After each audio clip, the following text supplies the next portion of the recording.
건강하게만 늙으면 괜찮지 정말 그럴까요? 많은 분들이 이렇게 말씀하십니다.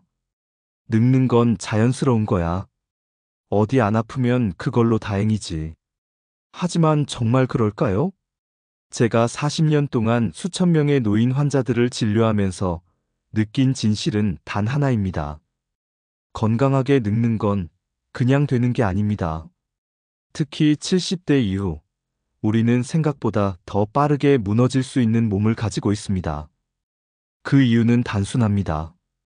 매일 반복하는 평범한 습관들이 사실은 조용히 생명을 갉아먹고 있기 때문입니다. 의학적으로 증명된 바에 따르면 70대 이상 노인이 흔히 저지르는 몇 가지 습관들만 바꿔도 치매, 심장질환, 낙상, 우울증, 심지어 사망률까지 현저히 줄어든다는 결과가 나와 있습니다.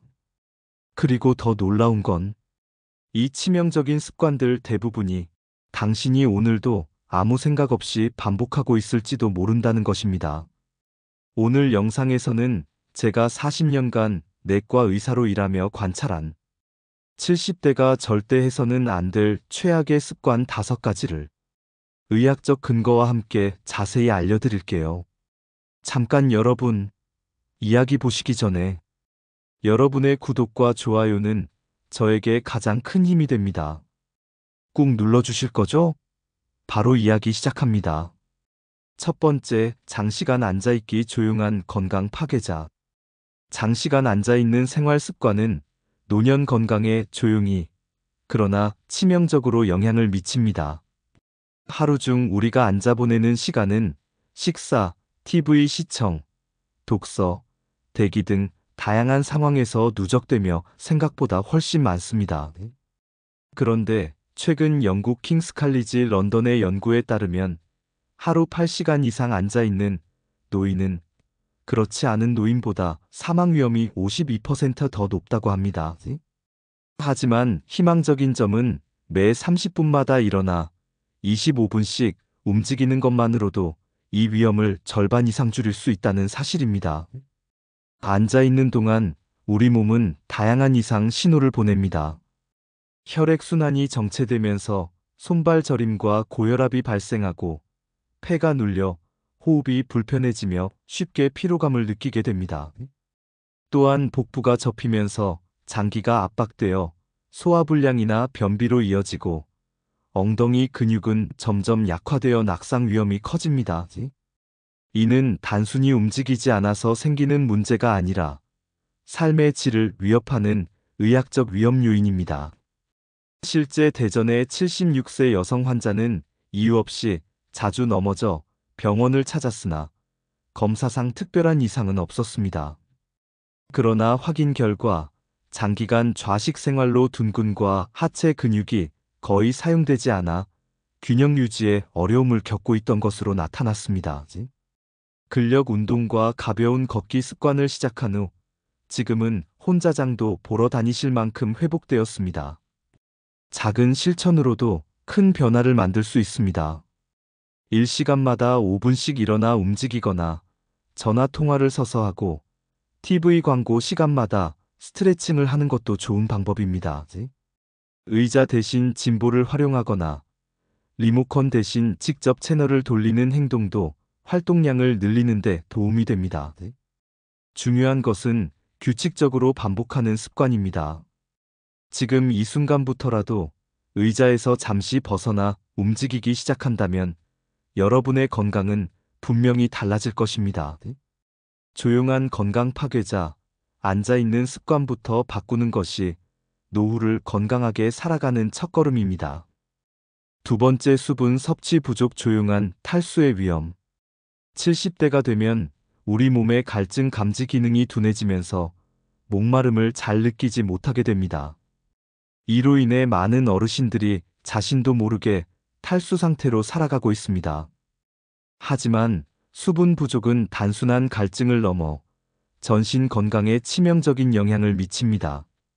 수분이 부족하면 혈액량이 줄어들어 심장이 더 세게 뛰어야 하고 이는 고혈압과 심장질환으로 이어질 수 있습니다. 또한 수분이 부족하면 복용 중인 약물의 효과가 떨어지고 간이나 신장에 무리를 줄 수 있습니다. 특히 노인은 균형 감각이 예민하기 때문에 탈수로 인한 어지럼증은 낙상 사고로 이어질 위험이 큽니다. 실제로 병원에서는 물을 적게 마셔서 화장실 가던 중 넘어져 골절로 입원하는 경우가 많습니다. 당뇨를 앓고 있는 경우 수분 부족은 혈당 농도를 급격히 높이고 당뇨 합병증 위험을 증가시키기도 합니다. 영국 노인의학 저널에 따르면 70세 이상 노인의 절반 가까이가 만성 탈수 상태라고 보고되었습니다. 수분을 충분히 섭취한 노인은 그렇지 않은 노인보다 평균 수명이 6년 더 길다는 연구도 있습니다. 따라서 수분 섭취는 선택이 아닌 필수입니다. 수분을 충분히 섭취하기 위해서는 매일 68잔 정도의 물을 의식적으로 나누어 마시는 것이 좋습니다. 물 외에도 보리차, 무가당 차, 수분이 풍부한 과일이나 채소도 좋은 보충원이 됩니다. 또한 알람 설정, 물병에 시간 스티커 붙이기 등으로 물 마시는 습관을 만들어야 합니다. 화장실 가는 것이 불편해서 물을 피하는 경우가 많은데 오히려 수분이 부족하면 방광과 신장 건강에 더 나쁜 영향을 미칩니다. 낮에 집중적으로 물을 마시고 저녁 이후엔 조금 줄이면 야간 소변 문제도 줄일 수 있습니다. 수분은 뇌 건강에도 중요합니다. 아침 공복에 따뜻한 물 한 잔은 혈액순환을 촉진하고 두뇌 활동을 활성화시킵니다. 물을 꾸준히 마시는 습관은 기억력 유지와 치매 예방에도 긍정적인 영향을 줍니다. 수분 섭취는 가장 간단하면서도 가장 강력한 건강관리 방법입니다. 오늘부터 물을 약처럼 마시는 습관을 들이는 것이 좋습니다. 세 번째, 사회적 고립마음과 몸을 병들게 하는 침묵의 전염병. 노년에 접어들면 자연스럽게 주변 사람들과의 교류가 줄어들고 혼자 있는 시간이 많아지는 경우가 많습니다. 혼자 있는 것이 편하다고 느껴질 수 있지만 실제로는 정신적 신체적 건강을 동시에 해치는 침묵의 전염병과도 같은 위험한 습관입니다. 외로움은 단순한 감정이 아니라 과학적으로 증명된 건강 위험 요인입니다. 미국 심장학회 연구에 따르면 고립된 노인은 스트레스 호르몬인 코르티솔 수치가 높아져 고혈압과 염증 수치가 증가하며 이는 심혈관 질환과 면역 저하로 이어진다고 밝혔습니다. 또한 사회적 활동이 줄어들면 자연스럽게 움직임도 감소해 노년기에 가장 중요한 근육 유지가 어려워지고 근감 소진이 빠르게 진행됩니다. 외로움은 행복 호르몬인 세로토닌과 옥시토신 분비를 감소시켜 불면증, 우울증, 식욕 저하 등 신경계 기능까지 무너뜨립니다. 실제 사례로 80세 김용자 할머니는 남편과 사별한 후 외출을 꺼리게 되었고 결국 기억력 저하와 소화장애로 병원을 찾았습니다. 주치의의 권유로 노인 요가 프로그램에 참여하게 되었고 사람들과 함께 움직이며 우울증 약도 줄이고 수면 질도 회복하게 되었습니다. 단 한 번의 대화, 짧은 만남이 이렇게 큰 변화를 일으킨 것입니다. 사회적 고립을 극복하기 위해서는 작은 실천이 중요합니다. 매일 한 번 이웃과 인사하기, 주 1회 산책 모임 참여하기, 온라인 커뮤니티를 통해 소통을 이어가는 것만으로도 큰 도움이 됩니다. 지역 복지관의 공동 식사, 온라인 강좌, 디지털 소통 교육 등을 활용하면 고립을 막고 활기찬 노후를 유지할 수 있습니다. 외로움은 단순한 감정이 아니라 건강의 경고등입니다. 하루 5분의 대화, 일주일에 한 번의 모임이 여러분의 삶을 바꾸는 시작점이 될 수 있습니다. 작은 연결이 생명을 지키는 길입니다. 네 번째, 영양 불균형 보이지 않는 침묵의 병을 부른다. 많은 어르신들이 나이가 들면 적게 먹는 것이 건강에 좋다고 생각하지만 70대 이후에는 오히려 잘 먹는 것이 생존의 핵심 요소입니다. 노화가 진행되면 위산 분비와 소화 효소가 줄어들어 비타민 B12, 아연, 마그네슘 같은 필수 영양소의 흡수율이 급격히 떨어집니다. 특히 B12 결핍은 손발 저림과 기억력 저하를 유발하고 심하면 치매로 오인될 정도로 위험합니다. 단순히 식사량이 아니라 흡수력 저하까지 고려한 식단 관리가 필요합니다.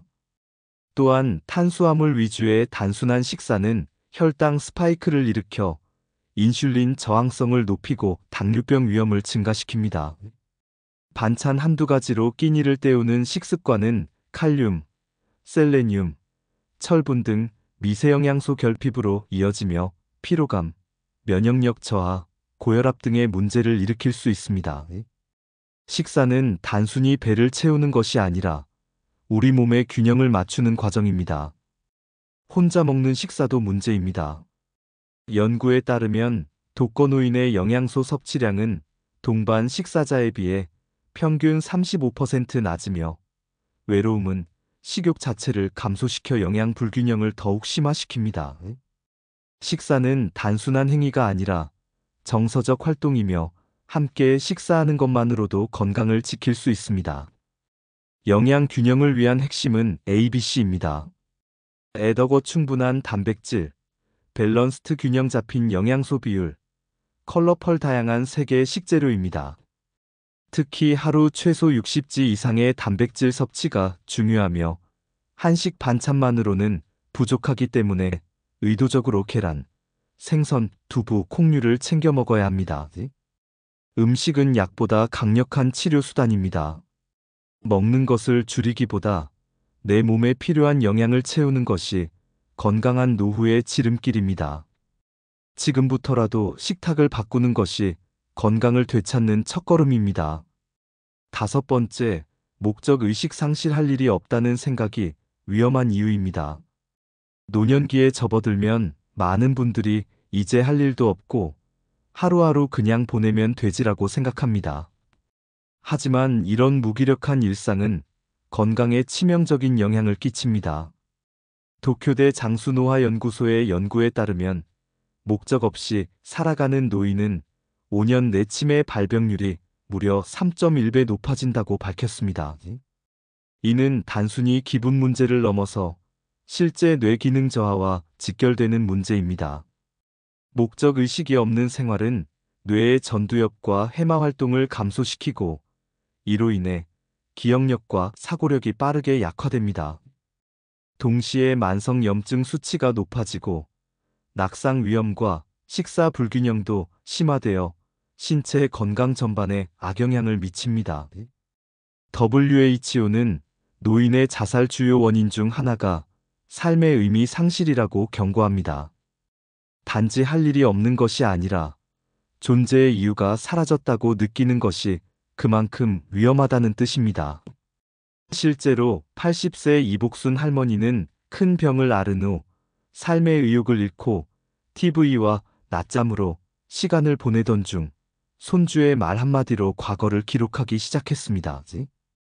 그렇게 시작된 글쓰기는 그녀를 다시 사회로 이끌었고 현재는 지역 도서관에서 삶 이야기 나눔 교실 강사로 활동 중입니다. 그녀는 다시 태어난 기분이라며 웃음을 되찾았습니다. 목적의식을 되찾기 위해 거창한 목표가 필요한 것은 아닙니다. 하루에 하나씩 작은 미션을 적는 습관, 과거의 경험을 지금의 역할로 이어가는 시도, 가족에게 내가 해줄 수 있는 일을 묻는 대화 등 일상 속에서 의미를 찾을 수 있는 방법은 많습니다. 또한 SNS나 복지관을 통해 참여할 수 있는 봉사나 모임, 혹은 온라인에서 글쓰기와 같은 활동도 도움이 됩니다. 이 나이에 뭘 해? 라는 생각은 우리 건강에 가장 큰 적입니다. 지금부터 이 나이에도 할 수 있는 건 무엇일까? 라고 질문을 바꿔보는 것이 중요합니다. 목적을 갖는 순간 우리의 몸과 마음은 다시 살아나기 시작합니다. 지금이 바로 그 시작점입니다. 제가 진료실에서 만난 84세 박정순 할머니는 이런 말씀을 하신 적이 있어요. 예전엔 하루가 너무 길었어요. 새벽에 눈을 떠도 오늘도 그냥 버텨야겠구나 싶었죠. 그런데 하루 10분 산책, 아침 한 잔의 물, 딸에게 전화를 거는 그 작은 습관들이 제 삶을 다시 바꿨어요. 하루하루가 다시 사라지는 기분이에요. 노년의 삶은 내리막이 아니라 다시 오르는 계단일 수도 있습니다. 그 첫 디딤돌은 아주 사소한 변화에서 시작됩니다.